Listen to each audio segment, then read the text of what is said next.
সপ্তাহ থেকে শান্তিপূর্ণভাবে দেশব্যাপী বাংলা ব্লকেট কর্মসূচি পালন করছে কোটা বিরোধী আন্দোলনকারী শিক্ষার্থীরা। 14 দিন ধরে চলমান এই আন্দোলনে শিক্ষার্থীদের সাথে পুলিশ কিংবা অন্য কোনো সংগঠনের সাথে উল্লেখযোগ্য সংঘর্ষের কোনো ঘটনা ঘটেনি। তবে প্রশ্ন উঠেছে, কেন হঠাৎ শিক্ষার্থীদের বিরুদ্ধে পুলিশের এই মামলা?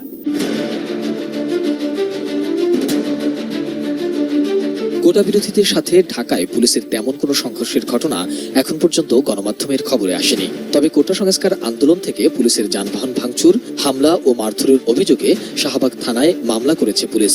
এতে আসামি হিসাবে অজ্ঞাত পরিচয় অনেক শিক্ষার্থীকে উল্লেখ করা হয়েছে। শুক্রবার রাতে রাজারবাগ পুলিশ লাইন্সের পরিবহন বিভাগের গাড়ি চালক খলিলুর রহমান বাদী হয়ে রাজধানীর শাহবাগ থানায় এই মামলা করেন। হঠাৎ করে পুলিশের এই মামলায় অবাক শিক্ষার্থীরাও। মামলার এজাহারে উল্লেখ করা হয়েছে, গত 11 জুলাই কোটা বৈষম্য বিরোধী ছাত্র আন্দোলনের পূর্ব ঘোষিত আন্দোলনের কর্মসূচি ছিল। শিক্ষার্থীরা 4টার সময় স্লোগান দিতে দিতে শাহবাগ মোড়ের দিকে অগ্রসর হতে থাকেন। এক পর্যায়ে আন্দোলনকারীরা শাহবাগ মোড় অতিক্রম করে বেআইনি জনতায় আবদ্ধ হয়ে দাঙ্গা সৃষ্টি করে সরকারি দায়িত্ব পালনে বাধা সৃষ্টি করেছেন। এদিকে শিক্ষার্থীদের কোটা বিরোধী আন্দোলনে রাজনীতি ঢুকে পড়েছে, এই বক্তব্যকে এখন ফোকাস করছে সরকার। রাজনৈতিক দিক থেকেও এক ধরনের চাপ তৈরির কৌশল নিয়েছে ক্ষমতাসীন দল আওয়ামী লীগ। তবে এসব কৌশল কতটা ইতিবাচক ফল দেবে সেই আলোচনাও আছে সরকারের ভিতরে ও দলের মধ্যেও। কোটা সংস্কারের দাবিতে আন্দোলনরত শিক্ষার্থীদের ইতিমধ্যে রাজপথ থেকে শ্রেণীকক্ষে নিতে চাপ প্রয়োগ শুরু করেছে সরকার। পাশাপাশি ক্ষমতাসীন দল আওয়ামী লীগ রাজনৈতিকভাবেও শক্ত অবস্থান প্রকাশ করছে। সাপ্তাহিক ছুটির পর রোববার অফিস খোলার দিনে সড়ক দখল করে আন্দোলনে নামলে আইন শৃঙ্খলা রক্ষাকারী বাহিনীকে শক্তি প্রয়োগের নির্দেশনা দেওয়া হয়েছে বলেও জানা গেছে। অন্যদিকে কোটা সংস্কার আন্দোলনে থাকা শিক্ষার্থীরা আদালত ও পুলিশের কথা না মানলে আইন শৃঙ্খলা বাহিনী ক্ষমতা প্রয়োগ করবে বলে হুঁশিয়ারি দিয়েছেন ঢাকা মহানগর গোয়েন্দা পুলিশের প্রধান, পুলিশের অতিরিক্ত কমিশনার হারুনার রশিদ।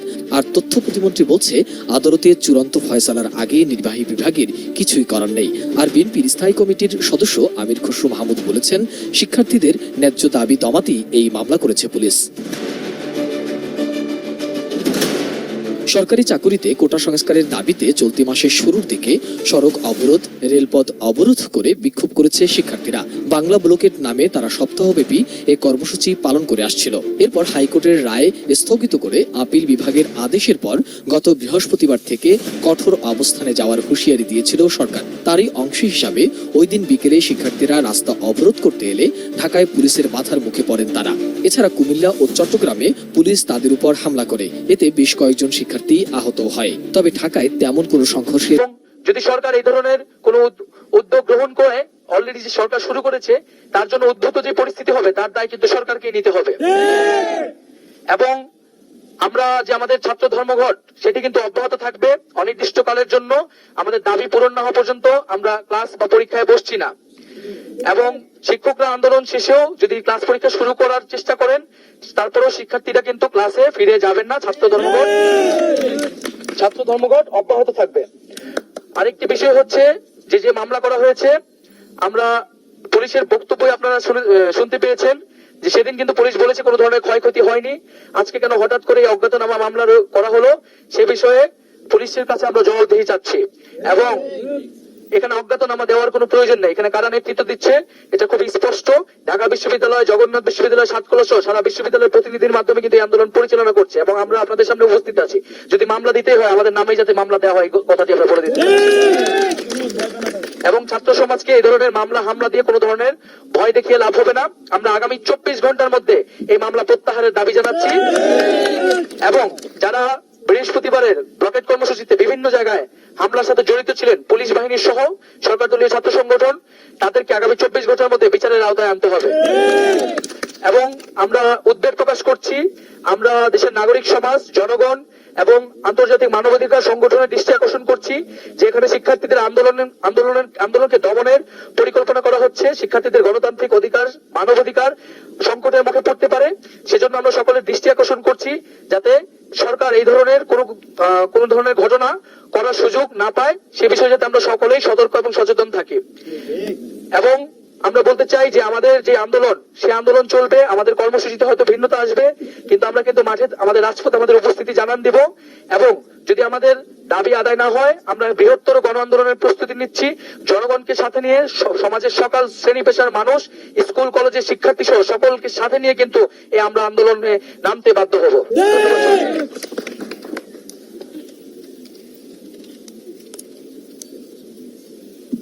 অসংখ্য ধন্যবাদ নাহিদ ইসলামকে। আমি একটি কথা বলতে চাই, শুধু ঢাকা বিশ্ববিদ্যালয় নয়, পুরো বাংলাদেশের যত কলেজ ও বিশ্ববিদ্যালয় রয়েছে, সে সকল বিশ্ববিদ্যালয়ের সম্মানিত শিক্ষক বৃন্দকে উদ্দেশ্য করে, দেখুন, আপনারা যখন আপনাদের পেনশন স্কিমকে সামনে রেখে ক্লাস বর্জন কর্মসূচি ঘোষণা দিয়েছেন, ছাত্ররা কিন্তু জোর করে ক্লাসে গিয়ে বসে থাকেনি।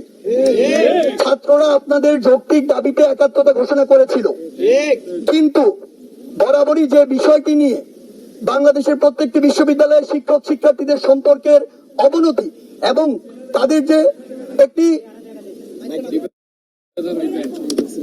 আচ্ছা আমি আবার এই ইস্যুটি বলি, ঢাকা বিশ্ববিদ্যালয় সহ বাংলাদেশের সকল বিশ্ববিদ্যালয় সম্মানিত শিক্ষক বৃন্দকে উদ্দেশ্য করে বলতে চাই, আমরা দেখেছি আসলে যে আপনারা যেদিন আপনাদের যৌক্তিক দাবি পেনশন স্কিমকে সামনে রেখে সকল ক্লাস বা একাডেমিক কর্মসূচি যেগুলো রয়েছে বর্জন করেছেন, আপনাদের সকল শিক্ষার্থীবৃন্দ আপনাদের সাথে একাত্মতা ঘোষণা করেছে এবং তারা কিন্তু ক্লাসে গিয়ে বসে থাকেনি। এখন আপনাদের সময় এসেছে এটি প্রমাণ করার যে শিক্ষার্থীরা আপনাদের যৌক্তিক দাবিতে আপনাদের প্রতি, আপনাদের রায়ের প্রতি শ্রদ্ধা প্রদর্শন করেছে, তাদের যৌক্তিক দাবিতে আপনারা কতটুকু তাদের পাশে থাকেন। আপনাদের দাবি যদি পূরণ হয়েও যায়, তারপরও আমাদের যৌক্তিক দাবি পূরণ না হওয়া পর্যন্ত আমাদের যে ছাত্র ধর্মঘট চলছে এবং চলবে, সেটিকে সামনে রেখে আমরা কিন্তু আমাদের ক্লাস কিংবা পরীক্ষাতে অংশগ্রহণ করব না। এই অপ্রত্যাশিত দৃশ্য যেন আমরা কখনোই না দেখি যে আমাদের কিছু শিক্ষক ক্লাসে গিয়ে বসে আছে, কিন্তু আমরা এটি চাই যে অন্তত এই যৌক্তিক আন্দোলনের সমর্থন দিয়ে আপনারা প্রমাণ করুন যে না, আমরা আগে আমাদের যে পূর্বের অবস্থান সেটি থেকে নিজেকে ধীরে ধীরে শুধরে নিচ্ছি এবং আমরা সামনে শিক্ষক শিক্ষার্থী সকলে যৌক্তিক দাবিতে ঐক্যবদ্ধ থাকব। পাশাপাশি আরেকটি কথা বলতে চাই, আমরা এই আন্দোলন প্রতিনিয়ত আমাদের দীর্ঘায়িত করতে হচ্ছে, তীব্র থেকে তীব্রতর করতে হচ্ছে, কিন্তু এর দায় পুরোপুরি নির্ভর করে সরকারের উপরে। কারণ সরকার যদি এই যৌক্তিক দাবি মেনে নিয়ে কোটার যৌক্তিক সংস্কার করে সংসদে আইন পাস করে জরুরি অধিবেশন ডেকে, তাহলে কিন্তু আমাদের রাজপথে যেতে হয় না। তাই আমাদের রাজপথে থাকার দায় কোনোদিন আমাদের নয়। সেই জায়গা থেকে বাংলাদেশ সরকারকে আমাদের জায়গা থেকে বিনীত অনুরোধ যে আপনারা ব্যবস্থা করুন, আমরা কিভাবে এবং কত দ্রুত আমাদের পড়ার টেবিলে ফিরে আসবো। দেশে গণতন্ত্র ফিরিয়ে আনতে হবে, শ্রমিকদেরও এগিয়ে আসতে হবে, বললেন দুদু। এই দেশে গড়তে শ্রমিকদের ভূমিকা অপরিসীম উল্লেখ করে দেশের গণতন্ত্র ফিরিয়ে আনতে আগামী দিনের আন্দোলন সংগ্রামে তাদেরকে এগিয়ে আসার আহ্বান জানিয়েছেন বিএনপির ভাইস চেয়ারম্যান শামসুজ্জামান দুদু। ছাত্রদলের সাবেক এই সভাপতি বলেন, আগামী দিনে আন্দোলন সংগ্রামে শ্রমিকদের ভূমিকা পালন করতে হবে, সেই লক্ষ্যে শ্রমিক দলকে গড়ে তুলতে হবে। শ্রমিকরা গণতন্ত্র প্রতিষ্ঠায় অগ্রণী ভূমিকা পালন করবে। শনিবার খুলনায় বাংলাদেশ জাতীয়তাবাদী শ্রমিক দল খুলনা বিভাগীয় বুনিয়াদী প্রশিক্ষণ কর্মশালায় সূচনার বক্তব্য দিয়ে তিনি এসব কথা বলেন। দুদু বলেন, শ্রমিক দলের এই কনভারসেশন আগামী দিনের উল্লেখযোগ্য ভূমিকা পালন করবে। এদেশে শ্রমিক সমাজ ভীষণভাবে উপেক্ষিত, অথচ দেশকে গড়ে তুলতে দেশের বিদেশে তাদের ভূমিকা অপরিসীম। দলীয় চেয়ারপারসনের চিকিৎসা প্রসঙ্গে আক্ষেপ করে বিএনপির এই নেতা বলেন, এই সরকার দেশনেত্রী বেগম খালেদা জিয়ার সঙ্গে যে ব্যবহার করছে, একদিন তাকেও কাঠগড়ায় দাঁড়াতে হবে। এই আওয়ামী লীগ রক্ষী বাহিনী তৈরি করেছিল, তারা কুষ্টিয়া, যশোর সহ সারা দেশে বিরোধী দলের 44,000 নেতাকর্মী হত্যা করেছে। শুধু তাই নয়, ঘরবাড়িতে ভাঙচুর, লুটপাটও করেছে।